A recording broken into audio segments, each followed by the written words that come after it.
Hello friends, welcome to the Vision Institute. Today's our topic is the octet rule. So, first of all, let us know about octet rule. Then, what is octet rule? क्या है octet rule? अब word अगर हम लोग focus कर रहे हैं word के ऊपर, this word, okay, that's the octet. Oct word दिख रहा है. ऑक्ट वैसे अगर हम लोग देख रहे हैं तो मैक्सिमम टाइम 8 नंबर को कंसिडर कर रहा है ना, कि ऑक्ट है, octane, octet, octite, like this, octahedral. ये सभी चीजें क्या लग रहा है हम लोग को कि कहीं ना कहीं 8 चीजें आ रही है, 8 आ रहा है. यानी ऑक्ट जो वर्ड है ये किसको रिप्रेजेंट करता है? ये 8 को कर रहा है. अब ऑक्टेट रूल मतलब क्या हो जाएगा? हाँ, कोई तो भी 8 से रिलेटेड कोई तो भी रूल है, बट वो रूल अब हम लोग पढ़ किस में रहे हैं? ये पढ़ रहे केमिकल बॉन्डिंग में. तो अब हमारे केमिकल बॉन्डिंग में एक चीज होती है, क्या होती है कि हाँ, कुछ टाइम के बाद दो एलिमेंट आपस में मिलेंगे और अपनी ऑर्बिट को स्टेबल करेंगे. बट जब ऑर्बिट को अगर स्टेबल कर रहे हैं तो कैसे करेंगे? हाउ इट, वो कैसे पॉसिबल है? तो वही चीज को पॉसिबल करने के लिए ये रूल बनाया है साइंटिस्टों ने. That rule called as the octet rule. मतलब सिंपल सा एक कंसेप्ट है कि जो भी लास्ट ऑर्बिट आ रही है उसमें 8 इलेक्ट्रॉन्स आ रहे हैं क्या, वो चेक करना हम लोग को. ओके, उसमें लास्ट ऑर्बिट में जो भी है इलेक्ट्रॉन, 8 इलेक्ट्रॉन्स आ रहे हैं क्या? अगर नहीं आ रहे हैं, कम अगर है, बहुत अगर 4 से अगर कम लग रहे तो देंगा, और अगर 4 से अगर ज्यादा आ रहे तो लेंगा. बस सिंपल सा कंसेप्ट, और उसको स्टेबल कर देंगे. तो यही है ऑक्टेट रूल. अब ये मैंने तुम लोगों को ऊपर ऊपर तो बता दिया, देन डिटेलिंग में तो हम लोग स्टडी करेंगे ही. सो फर्स्ट ऑफ ऑल, अब ऑक्टेट रूल किन साइंटिस्टों ने मिलकर बताया था? That scientist called as a Kossel and Lewis. जैसा हम लोगों ने सुना है कि लेविस डॉट स्ट्रक्चर, अब वो Lewis dot structure is also works on the octet rule. Okay, and उनके साथ जो साइंटिस्ट दूसरे थे दैट इज अ कोसेल. दोनों ने मिलकर ये ऑक्टेट रूल का डिस्कवर किया है बिकॉज ऑफ इलेक्ट्रॉन्स. अब हम लोग एलिमेंट अगर कंसीडर कर रहे हैं, तुम लोगों को सिर्फ एक ही चीज दिखती है. क्या दिखती है? इलेक्ट्रॉन्स. क्योंकि इलेक्ट्रॉन को ही हम लोग क्या कर रहे हैं? स्टेबल करने की कोशिश करवा रहे हैं या करते जा रहे हैं. देन अब अकॉर्डिंग टू दिस रूल, इस रूल के हिसाब से क्या होगा? या तो इलेक्ट्रॉन दिए जाएंगे या लिए जाएंगे, या फिर एक हमारे पास और एक ऑप्शन बचता है, that option called as a sharing. Sharing भी कर सकता है. ओके, उसको हम लोग क्या बोलेंगे? ऑक्टेट रूल के हिसाब से वो क्या करेंगे? शेयर करेगा, देगा, लेगा, like this. Okay, then Lewis postulate atoms stable octet. अब हम लोग क्यों कर रहे हैं सब चीज? बिकॉज जो भी हम लोग एलिमेंट कंसिडर कर रहे हैं, जो भी एटम कंसिडर कर रहे हैं, वो अपने ऑर्बिट में लास्ट में स्टेबल होना चाहिए, जिस कारण से वो केमिकल बॉन्ड बना सके. स्टेबल करने का रीजन क्या होता है? क्योंकि वो स्टेबलाइज कर रहा है. ओके, जैसे अगर हम लोग H2 मॉलिक्यूल्स की बात कर रहे हैं तो H2 ऑर्बिट मॉलिक्यूल्स अपने इलेक्ट्रॉन्स क्यों शेयर कर पा रहा है या क्यों कर रहा है, या other gases also why it share electron identical molecule से आइडेंटिकल एटम? बिकॉज उसको स्टेबल रहना है नेचर में. ओके, तो अब हम लोग ऑक्टेट रूल के एग्जांपल देखते हैं. पहला एग्जांपल जिसमें मैंने बेसिकली सभी चीजें बताया है कि उसके रूल्स कैसे लागू है, उस पे कैसे ऑबे कर रहा है. एकदम सिंपल एग्जांपल लिया हम लोगों ने कार्बन डाइऑक्साइड का. अब कार्बन डाइऑक्साइड में क्या है? कार्बन की वैलेंसी कितनी है, लास्ट ऑर्बिट में कितने इलेक्ट्रॉन्स आ रहे हैं. वैसे देखा जाए तो according to octet rule last orbit में सिर्फ पता है क्या, 8 इलेक्ट्रॉन्स आना जरूरी है. ठीक है, लेकिन फर्स्ट ऑर्बिट जो ग्राउंड स्टेट की ऑर्बिट है, ग्राउंड स्टेट मतलब जो न्यूक्लियस के पास, जैसे कार्बन का जो ये है, ये क्या है? न्यूक्लियस है. इसके बाद की जो पहली ऑर्बिट है, this called as ground state. Not only carbon but any other atoms also. यानी कोई भी एटम में अगर न्यूक्लियस के बाद की जो पहली ऑर्बिट आ रही है that is called as ground state. अब उसमें हर बार सेम 2 ही इलेक्ट्रॉन कंटेन करते हैं, क्योंकि उसकी कैपेसिटी ऐसा ऑर्बिट रहती है जिसकी कैपेसिटी ही 2 इलेक्ट्रॉन्स की होती है. अब जैसे एटम चेंज या जैसे एलिमेंट चेंज, वैसे उनकी लास्ट ऑर्बिट की वैलेंसी चेंज हो जाएंगी. जैसे यहाँ पे कार्बन के पास 6 एटॉमिक नंबर है, तो लास्ट ऑर्बिट में आ रहे हैं 4 इलेक्ट्रॉन्स, जो हम लोगों ने यहाँ पे इंडिकेट किए गए. देन अब दूसरे मॉलिक्यूल्स पे जाते हैं या दूसरा एलिमेंट पे जाते हैं हम लोग, जो ऑक्सीजन कंसिडर किया है कि कार्बन डाइऑक्साइड बनाना है तो ऑक्सीजन भी लेना ही है हम लोगों को. तो अब ऑक्सीजन में देखो, अगेन ग्राउंड स्टेट में कितने इलेक्ट्रॉन्स है? 2 इलेक्ट्रॉन्स है, क्योंकि वो मैंने बताया था न्यूक्लियस के पास वाला स्टेट है तो उसमें 2 ही इलेक्ट्रॉन्स आने वाले हैं. बट उसकी वैलेंसी कितनी, या उसके एटॉमिक नंबर कितने ऑक्सीजन के? उसका एटॉमिक नंबर है 8. ठीक है, तो उस हिसाब से सेकेंड ऑर्बिट में आएंगे 6 इलेक्ट्रॉन. वैसे दूसरे ऑक्सीजन एलिमेंट में भी सेम. अगर ऑक्टेट रूल के हिसाब से देख रहे हो तो लास्ट ऑर्बिट में कितने इलेक्ट्रॉन्स आने चाहिए? 8 इलेक्ट्रॉन्स आने चाहिए. मतलब सिंपली क्या करने वाला है वो, अपने जो लास्ट ऑर्बिट के जो इलेक्ट्रॉन्स है अकॉर्डिंग टू देयर वैलेंसीज, ठीक है, वो लास्ट ऑर्बिट के इलेक्ट्रॉन्स क्या करेंगे, सिंपल शेयर करेंगे, जैसे कार्बन शेयर करेंगे ऑक्सीजन के साथ और इधर का भी कार्बन शेयर करेंगे ऑक्सीजन के साथ, ठीक है, और जिससे वो बनाएगा कार्बन डाइऑक्साइड का स्ट्रक्चर। क्योंकि अब अगर शेयर कर रहा है तो उसके बाद क्या हो जाएंगे, यहाँ पे 8 इलेक्ट्रॉन्स दोनों के सेटिस्फाइड हो जाएंगे, तो और वो एग्जैक्ट हमारा कार्बन डाइऑक्साइड का कंपाउंड बन जाएगा। ओके, ये कैपेसिटी के हिसाब से देख रहे हैं। अब यहाँ पे अगर कोई इलेक्ट्रॉन अगर दे रहा है बोलो, इस कंडीशन में इसको हम लोग पॉजिटिव वैलेंसी शो करते हैं।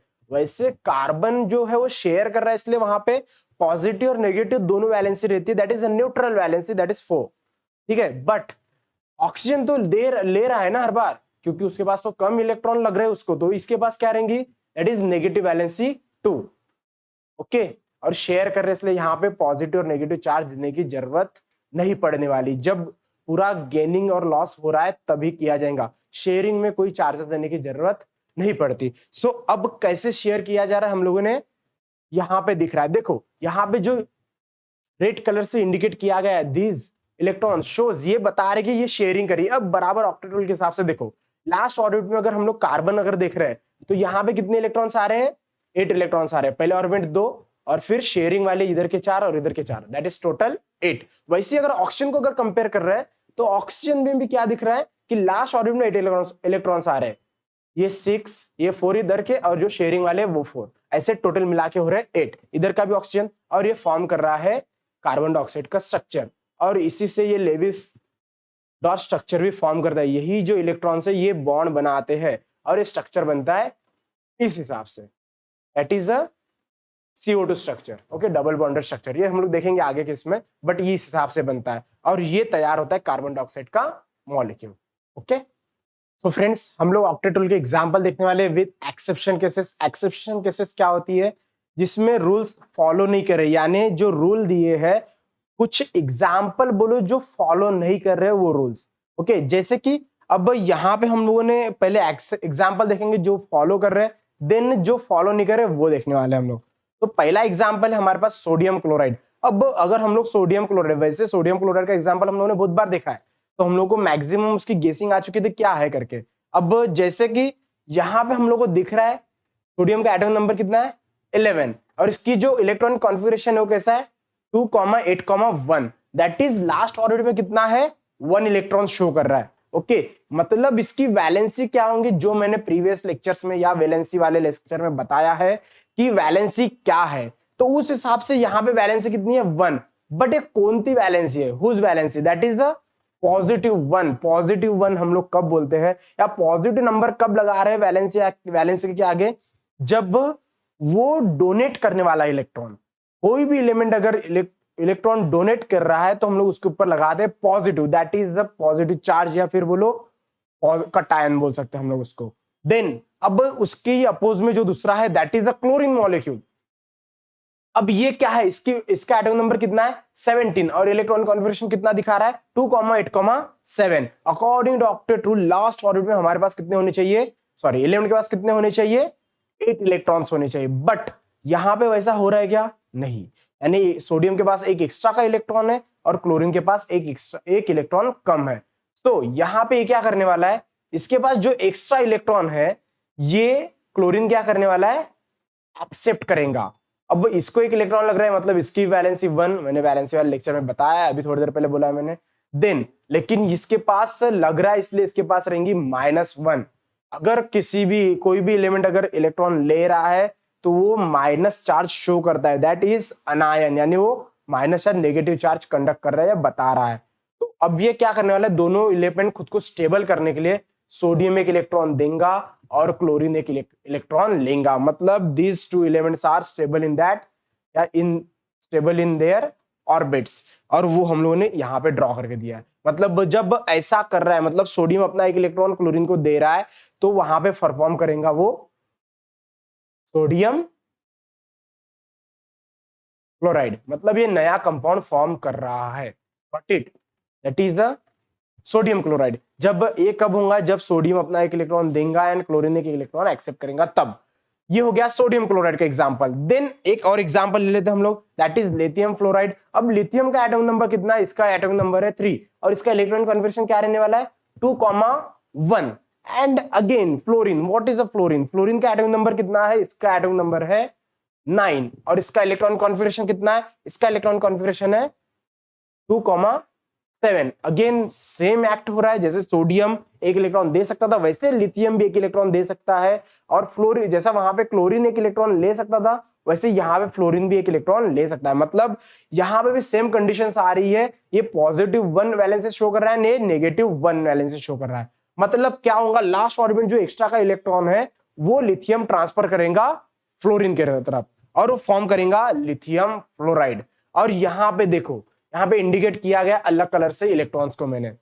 देन अब यहाँ पे दोनों जो एलिमेंट्स है these are stable in their orbits, again stable हो गए। अब ऐसी कंडीशन में ये क्या कर रहे हैं? कंपाउंड फॉर्मेशन कर रहे हैं जिसका नाम है यहाँ पे लिथियम फ्लोराइड। अब अगर देखा जाए तो ये दोनों जो एग्जाम्पल है बराबर ऑक्टेट रूल फॉलो कर रहे थे, मतलब इनके जो लास्ट ऑर्बिट थी इसमें 8 इलेक्ट्रॉन आ ही रहे। जैसे फ्लोरीन को कंपेयर करो या फिर सोडियम को कंपेयर करो या फिर क्लोरीन को कंपेयर करो या फिर लिथियम को कंपेयर करो। अब लिथियम के पास उतने इलेक्ट्रॉन है ही नहीं तो वो दिखाएगा ही नहीं, बट अगर वैसा कोई भी एलिमेंट है तो वो शो करेगा, यानी ये ऑक्टेट रूल ऑबे कर रहे हैं। अब एक्सेप्शन केसेस, मतलब जो ऑक्टेट रूल ऑबे नहीं करेंगे। अब कैसे? जैसे लिथियम यानी कोई मेटल बोलो या कोई नॉन मेटल बोलो, जितने इलेक्ट्रॉन उसके पास है उतने वो इलेक्ट्रॉन एक्सेप्ट कर रहा है डायरेक्ट, ये हो जाएगा ऑक्टेट रूल क्योंकि वो खुद को ही स्टेबल कर रहे हैं। बट अगर किसके पास ज्यादा के इलेक्ट्रॉन है लेकिन वो एक एक इलेक्ट्रॉन सभी को दे रहा है, मतलब अलग अलग एक ही एलिमेंट को अलग अलग इलेक्ट्रॉन दे रहा है, तो क्या हो जाएगा? ये ऑबे कर रहा है कि ऑक्टेट रूल? नहीं, मतलब यहाँ पे ऑक्टेट रूल लागू हो रहा है क्या? नहीं।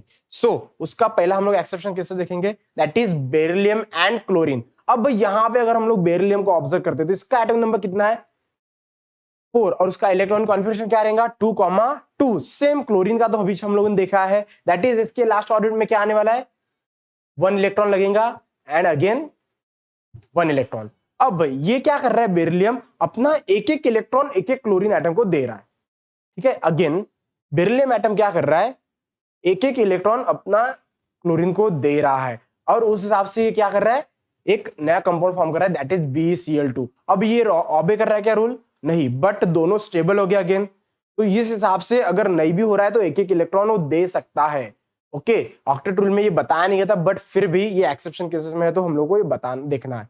अब इस हिसाब से क्लोरीन भी स्टेबल हो गया, that is 2,8,8 and beryllium is also stable in there orbit और ये फॉर्म कर रहा है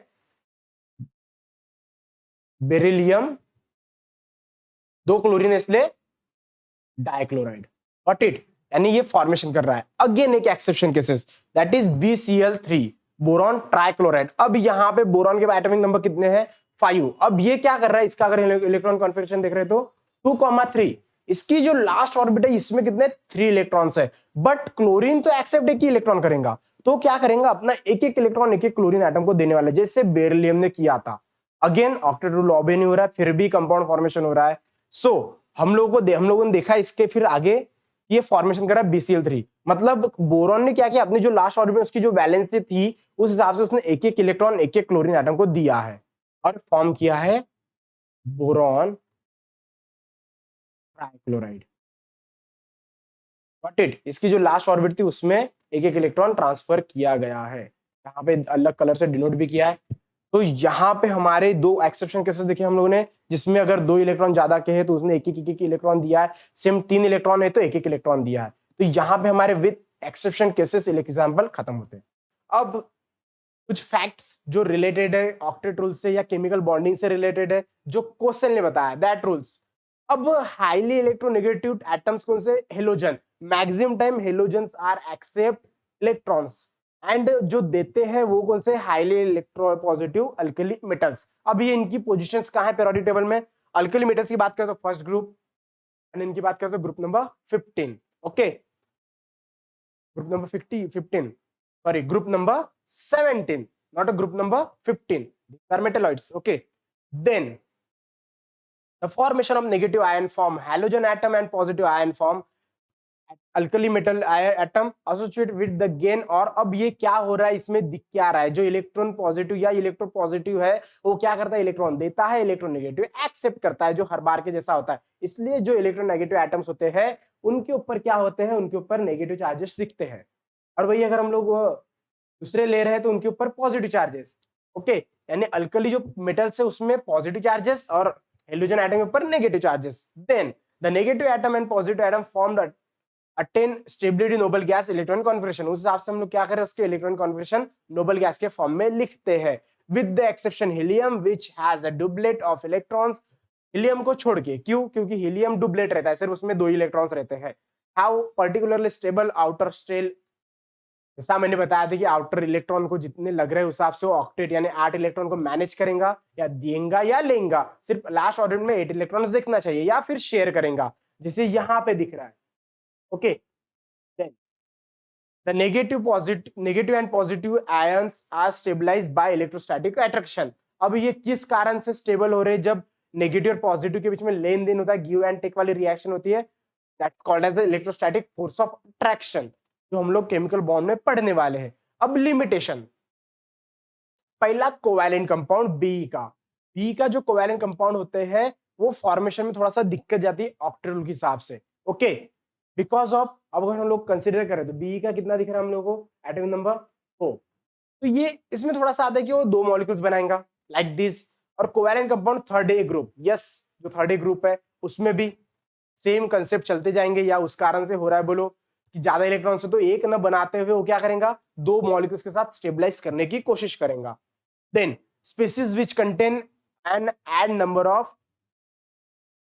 odd number of electrons। Okay, अगर जो स्पीसीज अगर हम लोग को दिख रही है कि जिसमें लास्ट ऑर्बिट में ऑड नंबर आ रहे हैं, तो उस हिसाब से भी हम लोग को क्या करना पड़ेगा, थोड़ा सा उसमें दिक्कत जाएंगी मैनेज करने में, या उसके ऊपर ये रूल्स ऑक्टेट रूल थोड़ा सा लिमिटेशंस लगा रहा है, या वहां पे लिमिटेशन आ जाती है ऑक्टेट रूल की।